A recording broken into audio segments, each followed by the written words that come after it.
A very, very interesting question and a very responsible question. So, first I'll start. It's about 6 months back. Our son, 10.5 years old, and he asked me, "Papa, why we are not vegan?" I said, "But why you want to become vegan? Where you heard this word?" I mean, I was like shocked. I mean, what are you saying? He said, "No, Papa, but why do we kill animals?"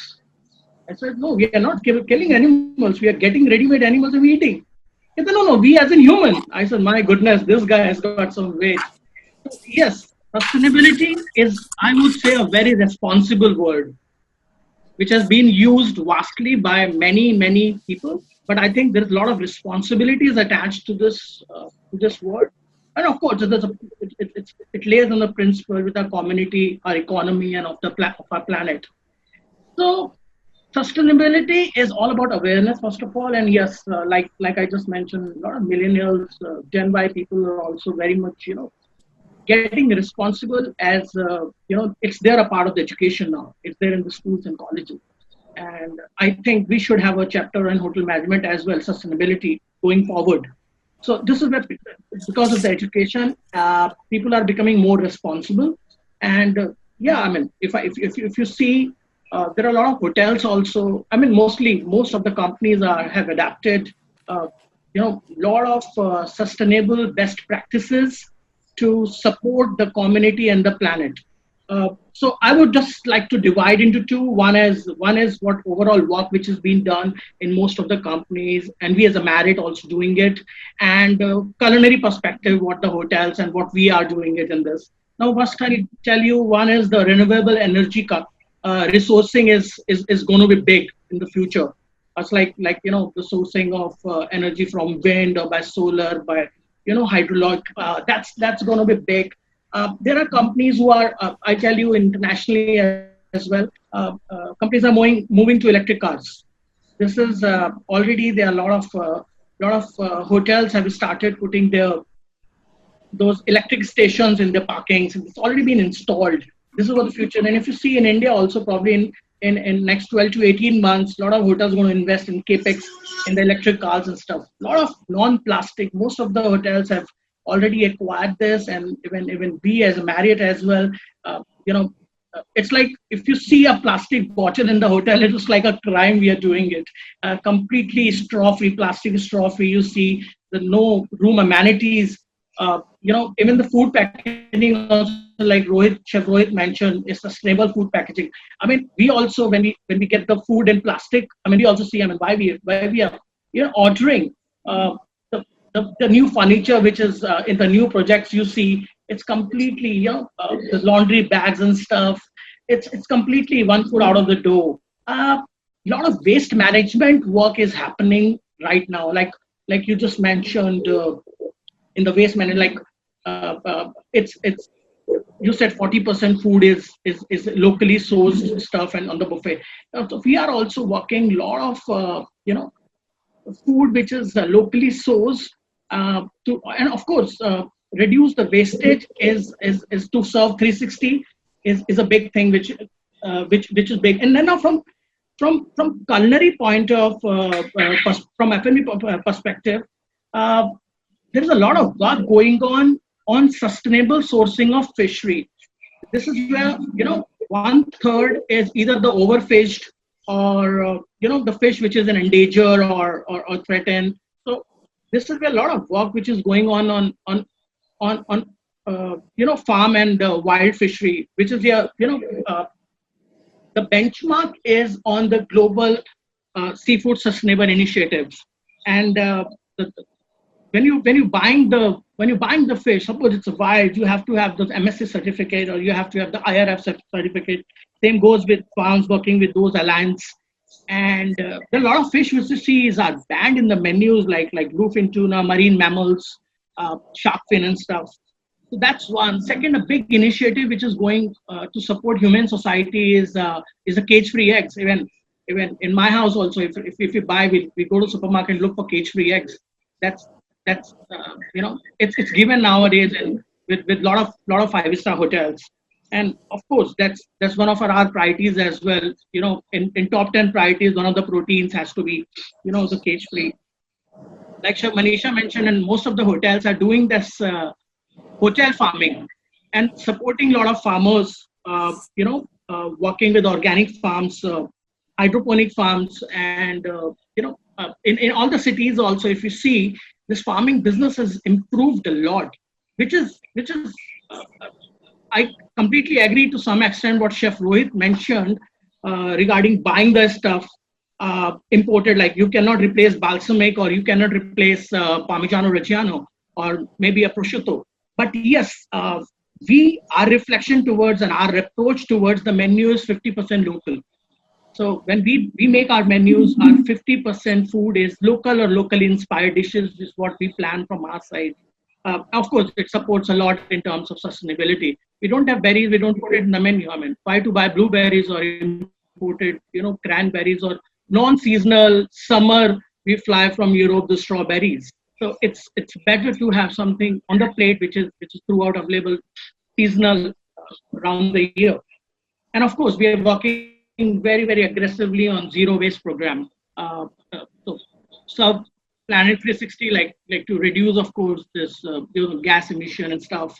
This worldwide, also globally, there is a lot of work which is going on to reduce the waste. 50%, 30% the food is go waste, and the contribution from the hotel industry is 40% actually, which is 10% compared to the overall.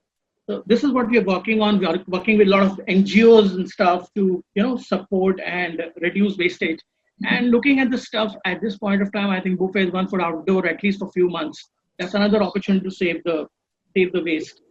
So this is a lot of work which is going on sustainability, and this is what the future is. And I think we should also look forward and support.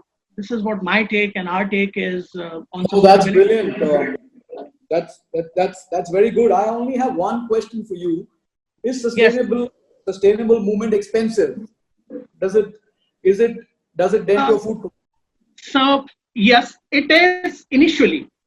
Initially, for example, you buying plastic bottles. For example, you got to put a big plant to ensure that you have glass bottles, and then suppose the water plant you got to put it. That's one investment. For example, it goes everywhere. Like I said, again, if you see the ROI in a long term, which works best. Second thing, which I would like to say, in our culinary space, being sustainable is not very expensive. I think rather you save a lot of money by go local. Like Chef Manisha also mentioned, we have advantage as India. We have advantage geographically.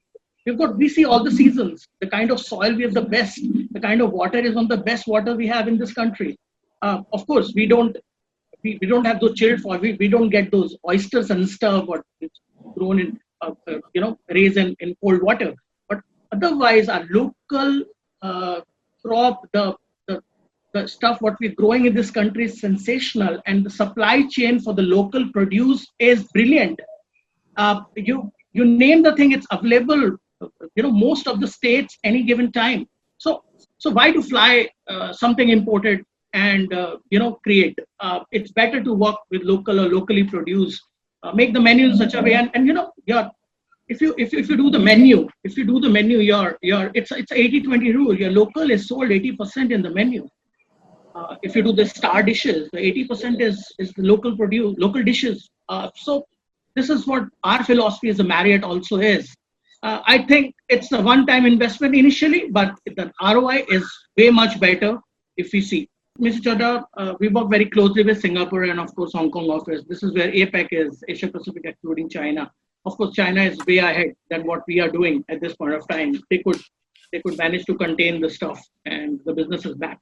But like if I say other countries like place like Singapore or what's happening in Malaysia, what's happening in Thailand, let's say Australia. So I will talk about what's going on there. What is the expectation for the customer, the guests who are visiting to our F&B restaurants there. So the big thing, what the most important thing, what people have seen, and we as a Marriott also say, so cleanliness is a new amenity. That's the biggest thing. It's the most important amenity we can give it to our guests. And at this point of time, of course, the restaurants are, I would say, it's about 50 to 60% of occupancy. Different places like in Singapore, restaurants are like 50% occupancy. Hong Kong is even more, about 70 to 80% occupancy. But everybody is expecting the cleanliness should be visible. It should be visible through eyes, something which is always taken as granted in hotel industry. Like you have the best kitchens or the clean kitchens. It's not no more.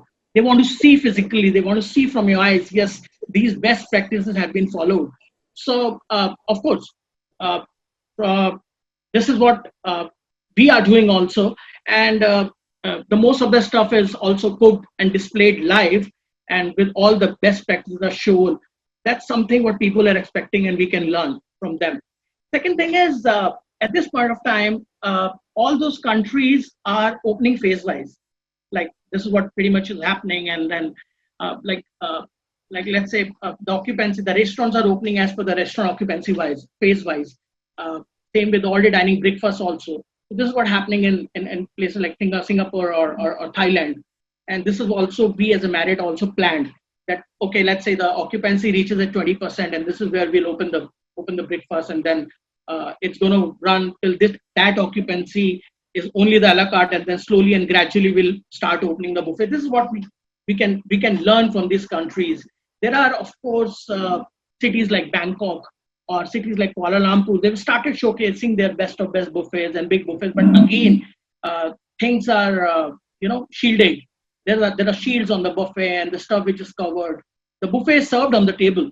I mean, you as a guest, you walk around the buffet. There's somebody who's actually taking you around, and you don't stand there wait for the food. It gets served. The entire food, the plating and everything is done. The kitchen, that buffet is working like a live station. The entire buffet is working like a live station. I mean, everything is displayed. It's huge, but again, everything's served on the table. So this is where we can learn that. Of course, we will be looking for more manpower for this. That's going to happen for sure. Once we open and we reach at so about 50 or 60% occupancy of our business. One thing which is very very interesting, and I found out with many of our colleagues, that home delivery business in those countries is fading. We all say over here it's going to stay, and we are also aggressively working as Marriott, and that we all say that it's going to stay with us, but it's not happening there. It's we see the numbers are actually, home delivery is dropping and the restaurant numbers are increasing, and I was surprised.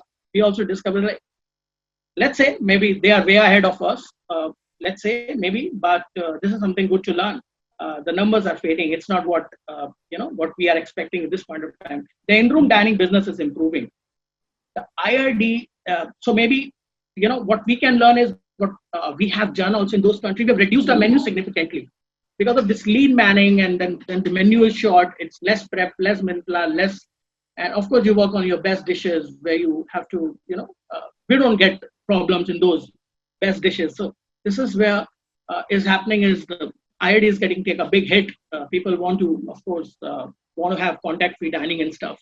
So this is good to learn. One more thing, what Manisha also mentioned, a lot of vegetarian demand is there. People are, I mean, we remember when we used to travel to we travel to different countries like Singapore or, any other Asian country. Seafood is like everybody wants to have only non-vegetarian, and vegetarian is like an accompaniment. It's not like that.